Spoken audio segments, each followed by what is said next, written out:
Burnstow is a small seaside town. It is a busy town in summer, but it is a quiet place for the rest of the year. In spring and autumn, only a few people go there. They go to Burnstow to play golf. Professor Parkins went to Burnstow in the spring of 1902. He stayed at a small inn called the Globe. The Globe Inn was very near the sea. There were only 2 rooms for guests at the inn. There was a guest in one of the rooms, so the professor had to stay in the other. The landlord took the professor upstairs to the room. The landlord unlocked the door and showed the professor the room. "This is the room, sir," he said. "There are 2 beds. Both of them are comfortable. You can choose the bed you want. There's a good view of the sea from the window." Professor Parkins looked out of the window. The beach was only 100 yards away. The sea looked grey and cold. Then the professor noticed that there were no curtains on the window. "Landlord," he said, "there are no curtains on the window." "Oh, I'm very sorry, sir," said the landlord. "I'll tell the servant to put them up." That afternoon, Professor Parkins met the other guest. His name was Colonel Wilson. They decided to play golf together. The 2 men walked along the road to the golf course. They talked about their lives and their work. Colonel Wilson had been an army officer in India. He had lived in India for many years. "I am an archaeologist," said Professor Parkins. "I study history by digging up old buildings." "Are there any old buildings here, in Burnstow?" asked the Colonel. "I believe there was an old church near the golf course," said the Professor. "But it was pulled down in the 14th century. "Why?" asked the Colonel. "It's unusual to pull down a church, isn't it?" "Yes," said the Professor. "I don't know why it was pulled down. That's why I want to look for it. I want to find the place where the church stood." They played golf for most of the afternoon. "Shall we go back to the inn for a drink before supper?" the Colonel asked. "I will see you at the inn in half an hour," the Professor said. "First, I will look for the old church." "Don't be late," said the Colonel. "It will be dark soon." The Colonel walked along the road towards the inn. The Professor walked towards the beach. He looked at the ground carefully. There were many large grey stones near the beach. The stones were covered with grass. They were placed in the shape of a circle. The Professor touched a stone with his foot. The stone moved. There was a hole underneath the stone. Professor Parkins looked into the hole. It was dark in the hole, and he could not see anything, so he lit a match. The wind blew the match out. He put his hand into the hole. The hole was empty. No, he was wrong. His fingers touched something made of metal. He pulled it out of the hole. It was a piece of metal about 4 inches long. It was old and dirty. He put it in his pocket. The picture sequence from the cinema has finished. You can look at it once more if you want.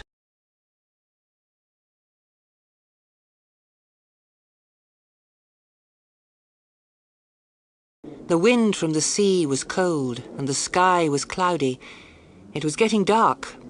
Professor Parkins decided to walk back to the inn. It was a short walk along the beach to the inn, but there were high breakwaters on the beach. The Professor climbed over each of the breakwaters slowly. It was hard work. He stopped to rest. He looked back. and saw someone about 100 yards behind him.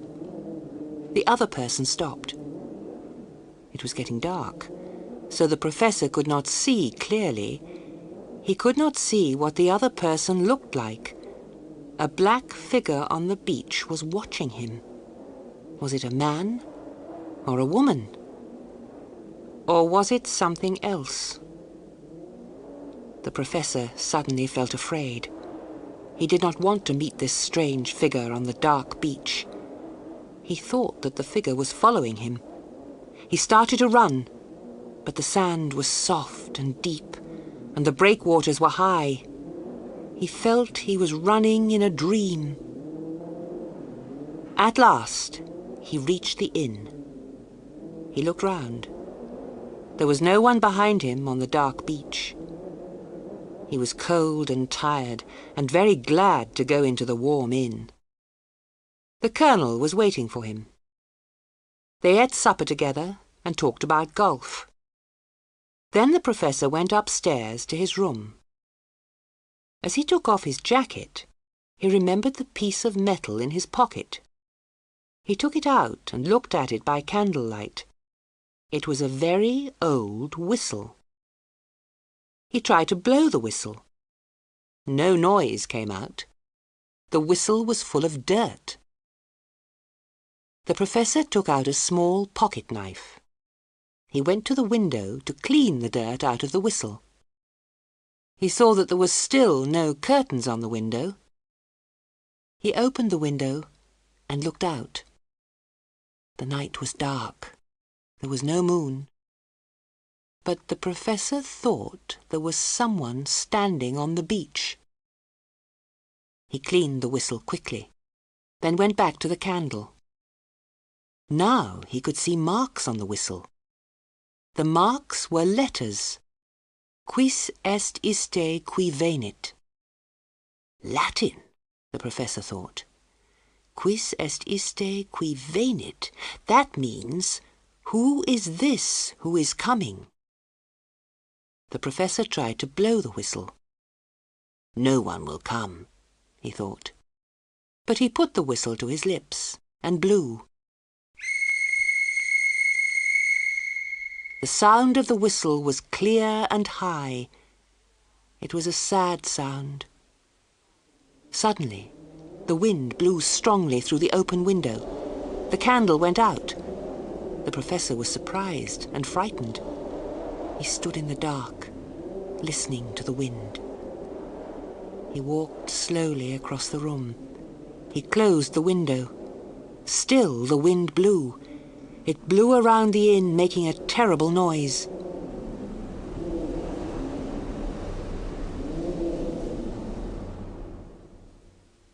The professor relit the candle with a match. He felt tired and cold. He put the whistle on a table and undressed. Then he got into one of the beds and blew out the candle. The picture sequence from the cinema has finished. You can look at it once more if you want. When he closed his eyes, he dreamed he was on the beach. He saw the high breakwaters. It was dark, but he saw everything clearly. He saw someone running. Every few seconds, the man looked behind him. The man was frightened and tired. He climbed over each breakwater more slowly. Finally, he fell on the sand and lay still. He had a look of terror on his face. Behind the man, someone or something was moving very quickly. It came nearer and nearer. It was a strange black figure. It came closer and closer to the man who lay on the beach. It stopped, and then it jumped straight towards the man. Professor Parkins opened his eyes. He was too afraid to see what happened next. Every time he closed his eyes, he had the same dream. At last, he reached for his matches and lit the candle. Something moved on the floor under his bed. He thought it was a mouse. The professor was not able to sleep again. When morning came, he went downstairs for breakfast. "You don't look well," the Colonel said. "A game of golf will make you feel better." "Yes," said the Professor. "I need some fresh air."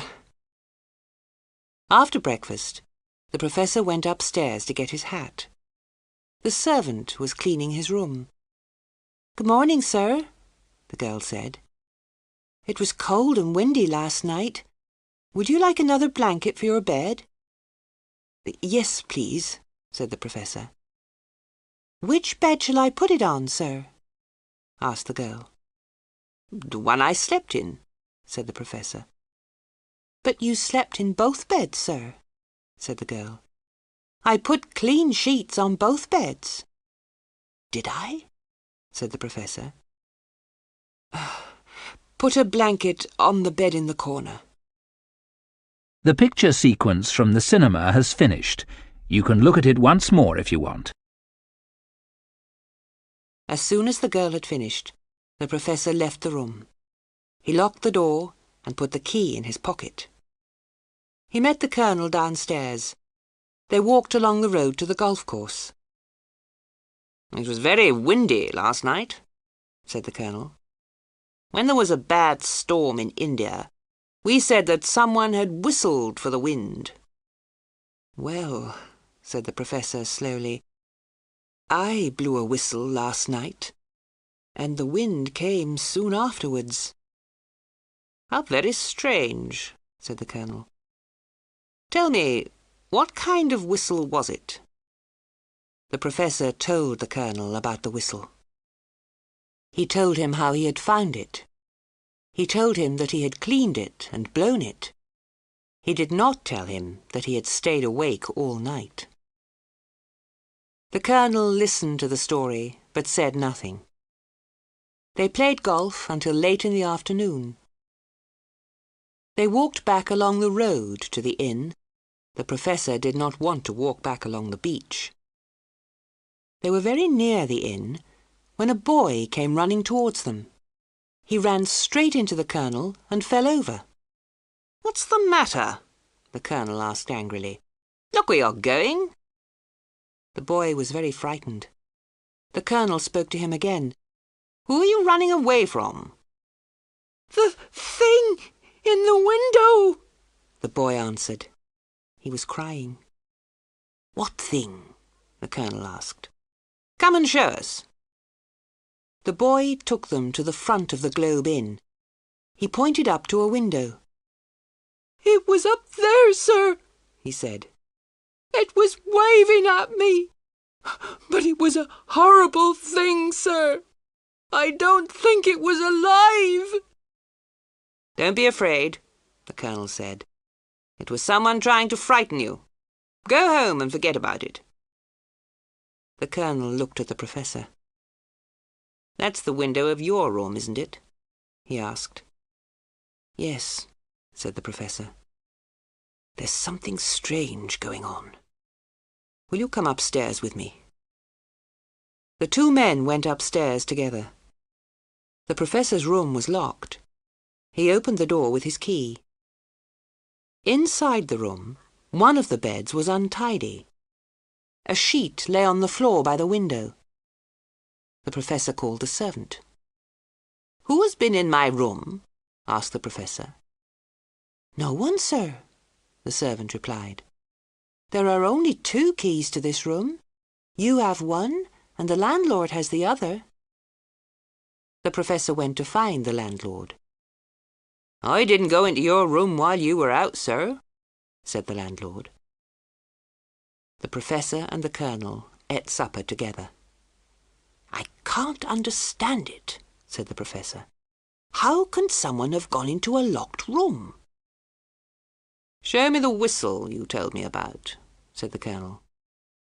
The Professor showed it to him. "What will you do with it?" asked the Colonel. "I shall put it in a museum," said the Professor. "Throw it into the sea," said the Colonel. "I'm going to bed. Call me if you need me in the night." The picture sequence from the cinema has finished. You can look at it once more if you want. Professor Parkins went to his room. The night was clear and the moon was full. Bright moonlight shone through the window. There was still no curtains. The professor was angry. "The moonlight will shine through the window and keep me awake," he thought. He decided to hang a sheet over the window. He took a sheet from the empty bed and hung it on the curtain rail. Then he got into his own bed and went to sleep. He did not sleep for long. Bright moonlight woke him up. The sheet was no longer over the window. A noise came from the empty bed. The professor looked across the room. Suddenly, a figure sat up on the other bed. The professor was so surprised that he jumped out of his own bed. He stood by the window. There was moonlight, but he could not see the figure on the other bed clearly. It was covered with a sheet. The figure stood up. It stood between the professor and the door. Its arms were spread out. It was searching for the professor with its fingers. The figure jumped on the professor's empty bed. It moved slowly over the pillow. The professor shivered with fear. Then the figure got off the bed and moved towards the window. In the bright moonlight, the professor could see its face under the sheet. It was very old and very horrible. The professor opened the window and shouted for help. The figure under the sheet jumped forward. Its hands went over the professor's mouth. The professor tried to get away. He was about to fall out of the window when a hand pulled him back. It was the colonel. There was no one else in the room. A sheet from the bed lay on the floor by the window.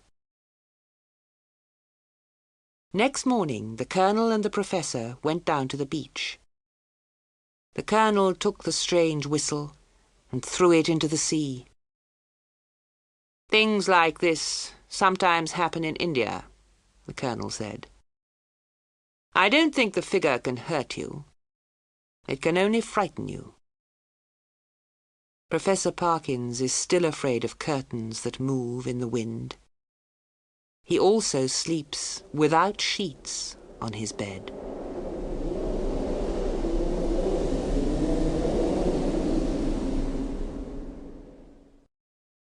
The picture sequence from the cinema has finished. You can look at it once more if you